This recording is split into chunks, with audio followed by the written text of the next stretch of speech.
Hello students, हम class 10th का chapter 3 कर रहे हैं जिसका नाम है pair of linear equations in two variables. ठीक है, आज हम इसकी एक्सरसाइज 3.4 का इंट्रोडक्शन पार्ट डिस्कस करेंगे।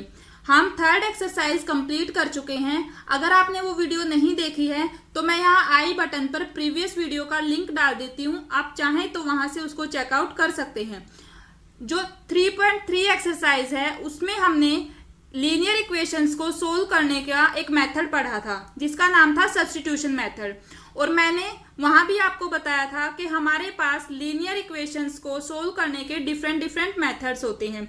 एक हम पढ़ चुके हैं सब्स्टिट्यूशन मेथड, एक हम पढ़ रहे हैं एलिमिनेशन मेथड, और ऐसे ही और भी मेथड्स होते हैं जो आप आगे एक्सरसाइज में पढ़ोगे।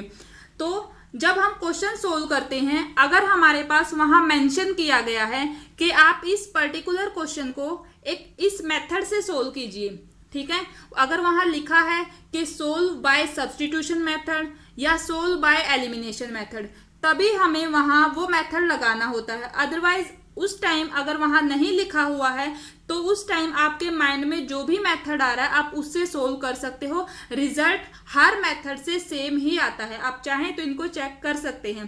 तो आज हम यहां पढ़ेंगे एलिमिनेशन मेथड के बारे में।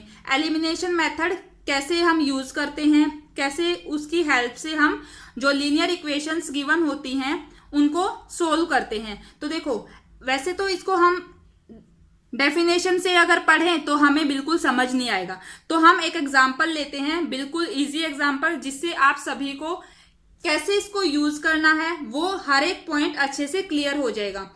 अब आपको पता है एलिमिनेशन मेथड हम linear equation in two variable को सोल्व करने के लिए यूज करेंगे। तो सबसे पहले जैसा मैंने सब्स्टिट्यूशन मेथड में आपको एग्जाम्पल से समझाया था, वैसे ही यहां भी हम कोई भी दो लीनियर इक्वेशंस ले लेते हैं। जैसे हम ले लें, कोई भी ले लो आप, पहले इजी लेते हैं ताकि आपको हर एक स्टेप अच्छे से समझ में आए। जैसे x + y = 2, और एक मैं ले लेती हूँ 3x + 2y = 1। कोई भी इक्वेशन आप ले सकते हो। ये हमारी फर्स्ट होगी, ये सेकंड। जो स्टेप मैं यहाँ आपको बता रही हूँ वही सेम स्टेप्स आपको जब आप क्वेश्चन सोल्व करोगे बाय एलिमिनेशन मेथड सेम वही यूज करने हैं। ठीक है, तो आप इसको थोड़ा अच्छे से समझिएगा। एलिमिनेशन मेथड में हमें क्या करना होता है, एलिमिनेशन का मतलब देखो इसमें आ रहा है एलिमिनेट, यानी यहां से हमें वेरिएबल को एलिमिनेट करना है, खत्म करना है, ताकि हम दूसरे जो है वेरिएबल की वैल्यू फाइंड आउट कर सकें। तो ऐसे क्वेश्चंस में देखो हमें क्या करना है, सबसे पहले आपको क्या बात देखनी है, जो हमारे पास वेरिएबल है उनके जो कोफिशिएंट्स हैं। अब बोलोगे कोफिशिएंट्स क्या होते हैं, जो इनके सामने, जैसे देखो x के सामने क्या लिखा है 3, तो 3 जो है सेकंड इक्वेशन में x का कोफिशिएंट हो गया। 2 जो है सेकंड इक्वेशन में y का कोफिशिएंट है। और अब आप बात करो फर्स्ट इक्वेशन की, x के साथ 1 लिखा हुआ है ना, तो जो हमारी फर्स्ट इक्वेशन है उसमें x का कोफिशिएंट 1 है और जो y है उसका कोफिशिएंट भी 1 है, तो इनको हम कोफिशिएंट्स बोलते हैं। अभी हमें सबसे पहले कोफिशिएंट्स को देखना है। अब हमें किसी भी एक वेरिएबल के कोफिशिएंट को, किसी भी एक वेरिएबल के कोफिशिएंट को दोनों इक्वेशंस में इक्वल बनाना है। अब आप सोचेंगे ये इक्वल कैसे बनाएंगे, देखो अगर देखो हमारी जो सेकंड इक्वेशन है, यहां हमारे पास x का कोफिशिएंट, सबसे पहले अगर हम x की बात करें, मैं आपको दोनों के कोफिशिएंट से समझाऊंगी, आप किसी भी तरीके से कर सकते हो। सबसे पहले बात करते हैं x की। सेकंड इक्वेशन में x का कोफिशिएंट क्या है 3 है ना, और फर्स्ट इक्वेशन में x का कोफिशिएंट 1 है, तो ये तो 3 है, और इसका जो हमारी फर्स्ट इक्वेशन है उसमें x का कोफिशिएंट कितना है 1 है, जो हमारी सेकंड इक्वेशन है उसमें हमारा x का कोफिशिएंट कितना है 3 है। तो इन दोनों को इक्वल बनाना है मुझे। अगर मैं 1 की मल्टीप्लाई 3 से कर दूं तो ये 3 आ जाएगा, और ये हमारा 3 है। क्या दोनों इक्वल हो गए हैं? यस, हो गए हैं। कैसे हुए? जब हमने फर्स्ट इक्वेशन को मल्टीप्लाई करवाया 3 से। ये बात आप समझ गए होंगे। तो हमें क्या करना होता है, अगर जब भी इनको सेम करना होता, अब मान लो यहाँ तो 1 था तो हमने इसकी मल्टीप्लाई नहीं करवाई। मान लो हमारे पास यहाँ, जैसे मान लो फर्स्ट इक्वेशन में कोफिशिएंट कुछ भी होता, मान लो 2 होता और सेकंड में होता मेरे पास 3 होता, तब इनको इक्वल कैसे करते? जो इसका होता उसकी तो इसके साथ मल्टीप्लाई करवा दो 2 से, और जो सेकंड वाले का उसकी इसके साथ करवा दो सिंपल 3 से।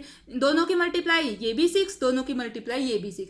यहाँ भी हमने वैसे ही किया है, देखो 1 की मल्टीप्लाई 3 से करवाई है और 3 की भी तो 1 से करवा रहे हैं, लेकिन 1 किससे के जब हम किसी भी नंबर की 1 से मल्टीप्लाई करवाएंगे तो रिजल्ट तो वही आएगा। तो यहाँ इसलिए मैंने आपको लिखकर नहीं बताया। हमें क्या करना होता है, कोफिशिएंट सेम करने के लिए जो एक इक्वेशन में कोफिशिएंट है उसकी मल्टीप्लाई हम इसके साथ करवा देंगे और जो दूसरे में है उसकी सेकेंड वाले के साथ। लेकिन आप ऐसा नहीं करोगे, यहाँ तो जैसे हमने 3 का जो 3 कोफिशिएंट लिया है वो x का है ना, तो x यहाँ से तो आप x का कोफिशिएंट उठा लो और यहाँ से y, ऐसे नहीं करवानी है। अगर आप एक इक्वेशन में x के कोफिशिएंट से मल्टीप्लाई करवा रहे हो तो दूसरे में भी हमें वही चीज ध्यान रखनी है, ठीक है। सेम वेरिएबल के कोफिशिएंट से हमें दोनों इक्वेशंस को मल्टीप्लाई करवाना है। अभी इसको सोल्व करते हैं। कैसे? अभी मैंने आपको बताया अगर मैं फर्स्ट वाली इक्वेशन की 3 से मल्टीप्लाई करवा दूं तो दोनों इक्वेशन में x का कोफिशिएंट सेम हो जाएगा। हम लिखेंगे कैसे? हमें लिखना होता है सिंपली मल्टीप्लाई इक्वेशन 1 बाय 3 से मल्टीप्लाई करो। अब हमें सिर्फ x से मल्टीप्लाई नहीं करवानी है क्योंकि ये हमारे पास जो है लीनियर इक्वेशन है, तो हमें पूरी जो इक्वेशन है ना हमारे पास, इस पूरी को मल्टीप्लाई करवाना है। कैसे? देखो ये हो जाएगा 3x, ये हो गया प्लस का 3y इज इक्वल टू 6, इसको भी करवाना है, ठीक है। सेकंड इक्वेशन क्या है? 3x plus 2y is equal to 1। अभी आप ये मत सोचना कि y के तो इक्वल हुए नहीं, दोनों जो हमारे पास जो वेरिएबल्स हैं हमारे पास x और y, दोनों के नहीं इक्वल करवाने हैं, किसी भी एक वेरिएबल के कोफिशिएंट को इक्वल करवाना है। वो हमारा इक्वल हो गया है, x का हमने इक्वल करवा लिया। अब हमें क्या करना है, इन दोनों को सब्ट्रैक्ट करना होता है। जो मल्टीप्लाई करवाने के बाद रिजल्ट आया है, इन दोनों इक्वेशंस को हमें सब्ट्रैक्ट करवाना है। सब्ट्रैक्ट करवा देते हैं। आपको पता है जब भी माइनस करते हैं तो साइन चेंज हो जाएंगे। ये प्लस था तो माइनस हो गया, ये प्लस था माइनस हो गया, प्लस था माइनस हो गया, कैंसिल हो रहे हैं। ये तो आप डिवाइड, जब किसी भी इक्वेशन को आप डिवाइड करवाते हो, पॉलिनोमियल में हमने पढ़ा था ऐसे माइनस करते हैं तो साइन चेंज हो जाते हैं। इसमें से इसको माइनस करेंगे, y आ गया और ये 5, y की वैल्यू कितनी आ गई 5।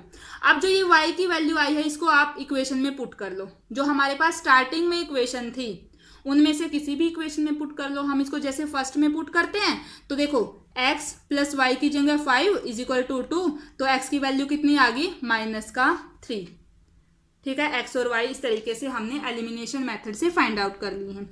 ये तो मैंने इक्वल किए थे x के कोफिशिएंट। अब अगर मैं y के करूं तो मुझे क्या करना होगा? सेम स्टेप्स फॉलो करेंगे। कैसे? देखो यहाँ y का कोफिशिएंट कितना है? 2 है ना, तो हम इसकी अब 2 से मल्टीप्लाई करवा देंगे। जब हम 2 से मल्टीप्लाई करवाएंगे तो हमारे पास रिजल्ट आ गया 2x plus 2y is equal to 4, और जो सेकेंड इक्वेशन थी उसको एज इट इज लिखेंगे, प्लस का 2y is equal to 1। Subtract करवाएंगे, ये आ जाएगा। अब ये कैंसिल हो गया, यहाँ से आ गया माइनस का x और यहाँ से मेरे पास 3, तो x की वैल्यू कितनी आ गई -3। अब आप इसको पुट करके देख सकते हो फर्स्ट इक्वेशन में। जब आप फर्स्ट में रखोगे तो देखो x plus y is equal to 2 है फर्स्ट इक्वेशन, x की जगह मुझे रखना है -3, तो ये -3 plus y is equal to 2, तो y की वैल्यू आ गई 5। आप देख सकते हो अगर मैंने x के जब कोफिशिएंट सेम किए तब भी मेरे पास x -3 और y 5 आ रहा है, और अगर मैंने x को जब y के कोफिशिएंट सेम किए तभी भी मेरे पास रिजल्ट सेम आ रहा है। तो आपको ये नहीं सोचना है कि x के इक्वल करें या y के, ठीक है। हम क्वेश्चन के अकॉर्डिंग देखेंगे और उस हिसाब से हम एलिमिनेशन मेथड से इनको सोल्व करेंगे। तो आई होप आपको एलिमिनेशन मेथड अच्छे से समझ में आया होगा, क्योंकि इसी के बेसिस पे हमें हमारी नेक्स्ट एक्सरसाइज सोल्व करनी है। तो फ्रेंड्स, ये थी हमारी आज की वीडियो। अगर आपको कुछ भी नहीं समझ में आया है या कोई भी डाउट है तो आप नीचे कमेंट कर सकते हैं। तो फ्रेंड्स, अगर आपको मेरी वीडियोस अच्छी लग रही हैं, आपके लिए हेल्पफुल है, तो प्लीज़ वीडियो को लाइक करना, चैनल को सब्सक्राइब करना और अपने फ्रेंड्स के साथ शेयर करना। Thank you.